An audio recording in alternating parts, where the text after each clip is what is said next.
Everybody wanted the training. This is all in my time you wrote yesterday. Yeah, so this project is in active development, which is to say that if you see me start typing madly during the presentation because I'm doing commit. So let me explain who I am and what I'm doing here. My name is Sandro Fouché. I'm from the University of Maryland, and unlike everybody in this room, my day-to-day job is not administrating or working with or developing with MySQL. I'm actually in the business of doing automated testing. We have a framework called Skoll, and the goal is to be a city at home for automated testing, where people can come, join in, commit CPU resources, provide automated testing results to developers. So I'm here for two reasons. One, MySQL has kindly agreed to be a guinea pig set of developers where we test MySQL. And secondly, to say, if you have a product you think you benefit from testing, we'd like to hear from you, we'd like to talk to you, we'd like to help you test your product. Since I do automated testing, if there's any questions about automated testing or I say anything that doesn't make sense, by all means stop me and beat me and remind me that I'm not talking to a bunch of people who do automated testing for a living. But automated testing is somewhat of a useful idea. Testing is relatively onerous, and if you're going to be comprehensive in testing, it's time-consuming and resource-consuming. Hence, the idea of opening this up to users at home who are willing to be on the bleeding edge, who are willing to test new products for you, is a useful concept. The problem is, getting that done is difficult. Our idea with Skoll is to try and make it simple. But there's a secondary goal we have, is we believe that testing every possible configuration of a product is actually just not even feasible. So when you look at MySQL's options, and I actually sat down one day and mapped out every option I could find for 5024, MySQL 5024, and I came up with 150 configuration options at runtime and compile time combined. And some of these options have 26 settings, right? So the canonical one is default language. And then collation goes right within. You have this combinatorial explosion where you end up with millions, if not hundreds of millions of possible ways to configure MySQL. And I euphemistically believe that as much as we appreciate the work of the MySQL team, they've never tested every single configuration. I'm not positive, I have no actual empirical evidence, but I'm just guessing. And I think we can give you empirical evidence that we haven't tested every combination. Okay. Sorry, well, this is my dumb argument. I'm sorry. Okay. But if you run a business where you need to be up 24/7, maybe like Skype, not that this is what happens. But if you're a business like that, you want to know the configuration you've chosen has been tested, or you want to at least have a clue that it might have been tested. And then you start talking about performance. Hey, do we really know we have the best configured MySQL server for our hardware, for our situation? And so being able to run thousands, if not millions of tests in the course of, well, I don't know, 24 hours is a brilliant thing. Oh, sorry. Oh, growl is on. That's not okay, so all that said, what's the point? The point is, we actually want to be intelligent in how we test. We are going to pick carefully among the millions, if not billions of configurations, and say we believe for mathematically provable, okay, kind of behind it, we're academics, we wave our hands and claim there's a mathematical proof, reasons that these configurations are useful. So to give you an example, I talked a little bit earlier about what I've done with 5024. We picked 13 configuration variables. We picked some limited number of settings. We picked default language. We picked 8 languages. And we built a configuration space that was 110,000 configs. Now I just said that, there are 150 configuration options, very small subset of the possible space. We ran it exhaustively. And then we did something else. We took our algorithms, which sample that space in an intelligent way. We believe it's intelligent. And there are lots of papers. If you want to hear more about it, let me know. I'll give you the links. And we picked 300 configurations. We tested those 300. It took 3 days. We tested the 110,000 configurations. That was the exhaustive set. It took 9 months. And we compared, and in the end, every error found by the 110,000 was found by our 300. That's not a bad hair down from 9 months to 3 days. So we think we've got something here. So we think not only is Skoll going to let us test widely, millions of users if we could ever get there, if we can get enough participation, but we think we can actually reduce the number of tests it actually requires to successfully test a problem. So that's what we do, and that's what brings us to this point. After doing doing this 110,000 configuration, which took 9 months, it might occur to somebody here, if you've ever been in a production development environment, that you very rarely have 9 months between builds. Because I spent 9 months testing 5024. And when I came out of my little hole and looked up, 519 was in production, and 5.2 is something you guys are talking about, and you're talking about 6.0 and Falcon, and I'm like, huh? I mean, Jay will tell you that there was a meeting where they said, well, are you guys testing 6.0? And we said, huh? What's 6.0? Yeah. What's your business model? Our business model? My business model personally is to graduate with a PhD by August next year. How about the people where you work? The people where my advisor's goal, I believe, is to convince NSF to write yet another check. Quickly followed by, Google, Cisco, MySQL. Anybody with large data sets, if you have a large data set and money, by all means, do not feel excluded. You are welcome to join the list of people we would like a check from. But that's we're researchers fundamentally. By the way, I should say that Skoll is not open source today, and this is because somebody asked a question, Berkeley or GPL, and this has stalled the decision-making process. Because they asked the question at 2 p.m. today, and so I haven't had time to figure out which one it's going to be. We will open source Skoll. You'll be able to download Skoll, run your own Skoll servers, have your own Skoll clients. You can take all this in-house and modify it to your heart's content, and it's simple. The client you download is less than 100 lines of Perl, and a lot of them are comments. I actually went in this week, and as I said earlier, this week there's a CVS entry. Now there are comments. On the server side, there's exactly one application right now. The application is called MySQL.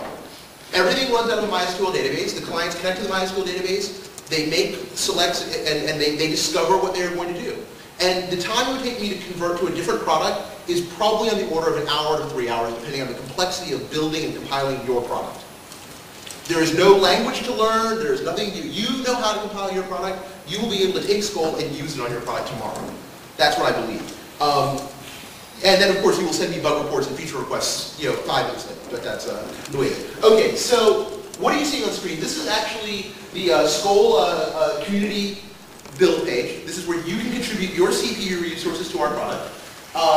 Right now, there are 2 clients. The beta MySQL Skoll client. This is designed to compile MySQL. The secret is there is no magic in the client. You can actually take that client and compile anything with it. But we're pretending it's tailored for MySQL because the backend database is tailored for MySQL. And 0.9 was released yesterday. 0.91 was released an hour ago. And there were 8 builds in between. So. Only because I slept for 3 hours. So right now, if you have a Unix-like platform, we believe it should work. The real issue is you have to have the right tools to build MySQL from the BitKeeper libraries. We actually included BitKeeper free in the tarball, so you will actually automatically compile BitKeeper free, and so you'll do the BitKeeper magic behind the scenes, but you need all of the GNU auto-make, auto-conf, auto-build tools. You'll need, make, GCC, anything else that is involved in compiling MySQL. The 2 things we require, Perl 5 and the DBI Perl module for database interaction with MySQL oddly enough. So fairly minimal requirements in terms of if you're already building MySQL today from source, this shouldn't be a big deal. And yeah, feedback and comments come to me. I'd love it if people would give it a try. If you download it, I'm going to show you what it takes to run it. You can run it once, you can put it in a cron job. I'm going to try and get the forward wiki updated with commentary and we can start talking about how it works. But I have scripts that'll actually run it in a loop forever for you, but right now you can just do a one-off. And I'll show you what that looks like. So I cheated and I have to admit I already downloaded the client. Okay, this machine otherwise has never run the client, so cross your fingers, knock wood, this is going to work. We are going to go ahead and uncompress this guy.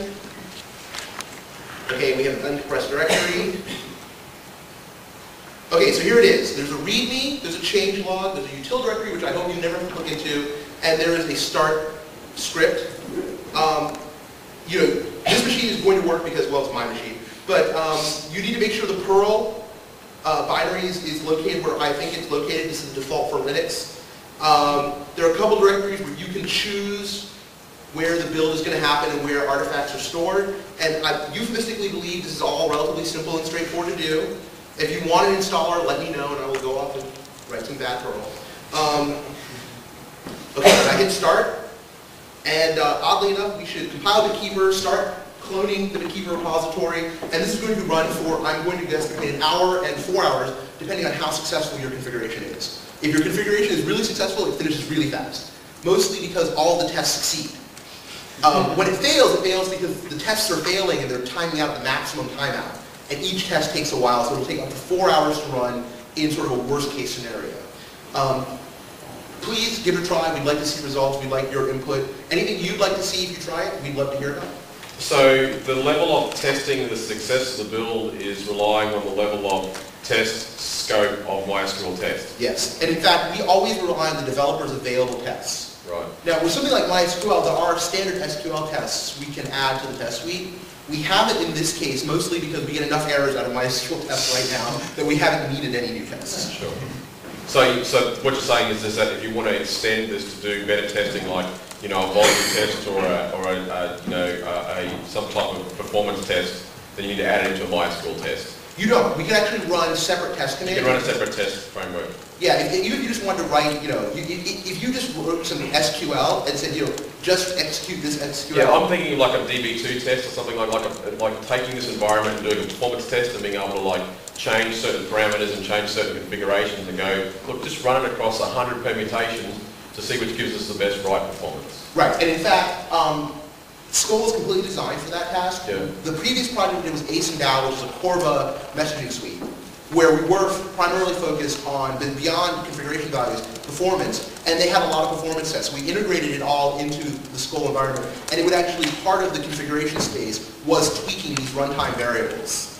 So, by the way, it's not just compilation variables. We tweak runtime variables. Technically in Skoll, it's not set up for MySQL, but OS version, available memory, available disk, available network can all be variables in our configuration model that we can tweak. So, and in some cases we can't change it. If a machine comes and says, I'm Intel, there is no way I can go, well, no, you're alpha for the next 15 minutes. But we can just select jobs that are only available for Intel for that machine. When a deck alpha comes along, we can hand the deck alpha job if a deck alpha ever comes along again. So there is sort of a larger configuration space than just compilation options available. So once this is done, do the results of the test get sent back to a centralized repository of test results? Yes. Currently, I punted on all the security issues, and I said, gee, what is the thing that we can secure with the minimal amount of hassle? And it's mail. And I went so far as to include the send mail Perl module, so you don't even need to be running mail on your system. It will actually send its own mail. That is a feature that I haven't actually successfully seen anybody run besides me. So waiting for now. Oh, sure. Do I have email now? Well, I won't do this exactly. But we might actually know in a minute whether or not you can send me an email. The one thing I would say is if you do download it and have any failures at all, email me and have a sense of humor about it. This is bleeding edge. I would just say I've been bleeding, for 3 days to get this here. Any other questions or? Yeah. I'm worried. Maybe I don't know anything about software testing, so maybe this isn't even the right context. But I'm wondering if you could put something like the Luau scripting language in there, and then let it actually test web services or procedure calls or blah blah blah blah blah. Actually, that's on our chart of things to do, and I'd like to know more about. You said Luau is the name of it? Luau. Okay, I've never heard of that before. It's a scripting language. It's a scripting language, yeah. Okay. Very simple. And so it's for testing. He said you can supply your own third-party tests that Skoll will fetch from the job server and run. Right. So if you wanted to say download some application, you wanted to test some application that didn't have its own developer tests, you could author your own tests and tell Skoll when someone fetches this job, get them to build this thing and then run these tests. Right. Whether it's make tests and runs the tests that come with it, or it's run these scripts that run my own tests. It's a job control system really more than anything else. Right. What I'm asking is that the model for scripting those jobs and automating all that stuff is a kind of standard, open, well-supported, well-documented scripting environment. In theory, It's not. It is and it isn't. Right now, this is what it is. So actually, let me order this for you. Okay, so I will be clear here. I used to study compiler design. And when faced with having to, figure out a scripting language for this, I sort of sat there and said, okay, does the world need another scripting language? I thought, no. Get a shell. Get a shell. So what it is it exec shell commands. So if you can give me the shell command, I can build for you the tasks. So there's absolutely nothing to this. There's another, you can't see it on top of the edge of the screen, but there's a set of variables you can set. The variables actually are eval in Perl, so you can actually do you can actually run a shell process, pipe the results into Perl, and develop a variable. So actually, if you see the $, is $sign build in here anywhere? I might have removed it, but $sign build used to be in here, and $sign build actually went off and did a BK changes, got the diffs from the repository, parsed that, found the exact chain set that was running, and stuck it into a variable.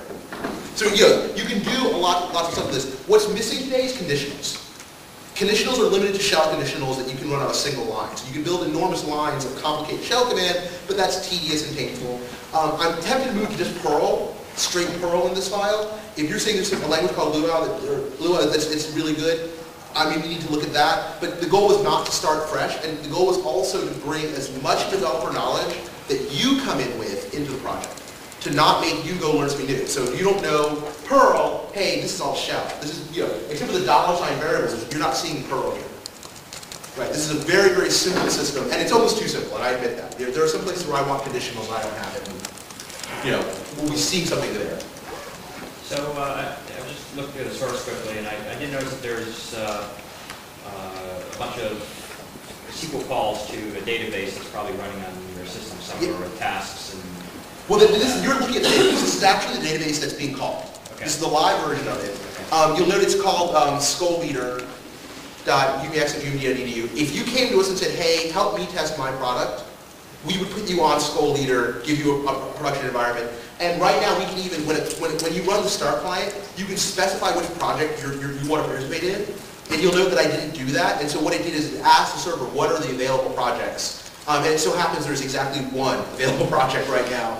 And so if you came to us and say, hey, add me in, we would add you in as an available project, and people would randomly get assigned to you if they didn't specify, I want to do MySQL.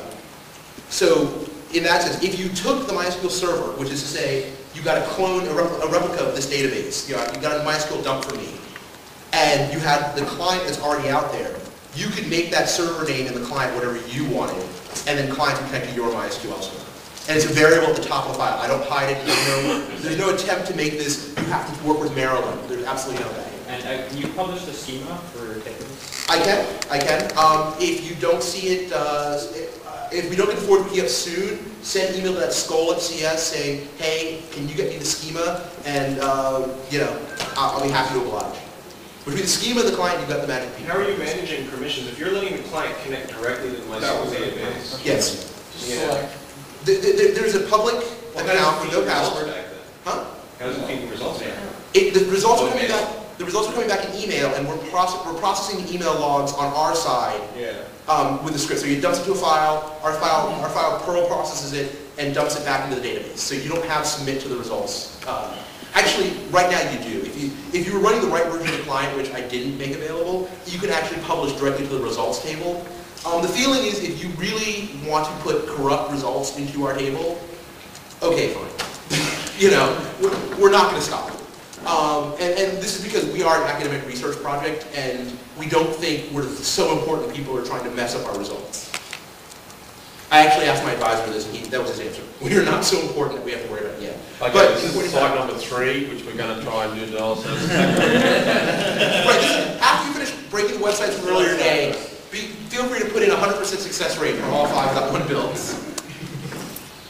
Any other questions? And by the way, if there's anything you guys would like to see, please let me know. I am the frontline developer here. There are features I'm not talking about today. One of the things is we have an automated planner that plans jobs. And there are a couple different versions of it. None of it's integrated with this version of the product, mostly because we were trying to streamline it. It used to be this huge monolithic set of like 40 Perl scripts and 4,000 lines of various gobbledygook, and we just got fed up with it. And because the previous grad student who got his PhD wrote it. And so we set it all aside and we started to get it in a modular fashion so that every tool was small, lean, and would interconnect, so you could just take and pick and choose. If you don't like our client and you think you have got a better one already, like some people use Stacks and Staff as a remote RPC type execution engine. If you want to do that, great, you can dump 90% of our client. You could still use our planner, which again is not available yet, or you could use our old nearest neighbor analysis tools, which we're modularizing. We're trying to make them a cluster, a college of interrelated tools that you can pick and choose among. So, all coming down the line. When you test configurations, are you testing configurations within like my.cnf, or are you compiling it in different sort of ways? Both. Both. Yes. Okay. So have you ever thought of like a Web 2.0 type deal where you could upload your binary, you don't test it automatically, generate the graphs, you know? Actually, I had thought of that. I want to say that this is very cavalier.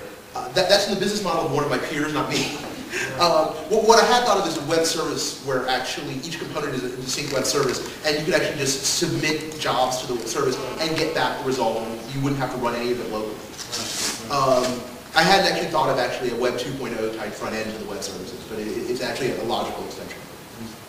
So would something like XGrid processing be all here or not? We don't think so, and it's because XGrid and all grid type applications are actually the exact inverse of what we think we're doing here. So grids are really about trying to do the same kinds of calculations in tight coupling. Right? We believe that they believe that the data is somehow related to each other. Well, we actually believe, and XGrid works on one architecture with lots and lots of the same operating system, lots and lots of machines that are sort of very similar. What we believe is the real value in testing is the diversity. So, I don't know if people here have ever ported a product or taken something that works on system A and put it on system B. And half the time you find bugs that are system B is different from system A. But occasionally you find a bug that shouldn't work on system A, but you got lucky. The canonical one is some systems, when you malloc a bunch of memory, give you back a guaranteed blank slate. And others simply give you whatever's there. And if you're blank, you're lucky, and if you're not, hey. And so we sort of believe that when you sort of add these different configurations, different platforms, different architectures, what happens is you shake out bugs that developers, because they have a habit of, hey, what's on my desk? There's 8 or 9 kinds of machines that are on their desk, the kinds of operating systems that they use are the best tested. And the customers don't actually have that knowledge. My favorite one is at Microsoft. For a long, long time, 90% of the motherboards at Microsoft were made by ASUS. And so if you had an ASUS motherboard, laptop or desktop, you were far more likely to have a bug-free experience. And if you got a motherboard that wasn't like the ASUS motherboard series, you were doomed.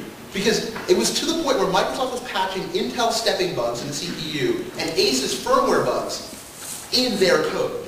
There's sections of GDI, like the graphics drivers in Windows, that were actually highly tuned to bugs that were in known chipsets. And if you weren't using that known chipset, GDI would crash. And every people have ever seen a GDI crash, where the system sort of, the screen stops. If you're nodding, it's because you didn't have the same motherboard as the guy in the GDI team who was responsible for this. And that kind of knowledge of deep hardware that the developers have isn't generally available, but you might be running a 24/7 business. The other thing is the developers have this habit of rebooting because their system is wedged, especially in operating systems, and you may not have that luxury if you're running, I'm at Google. Or maybe you do, because Google has so many machines, maybe they can do this. Rolling restarts.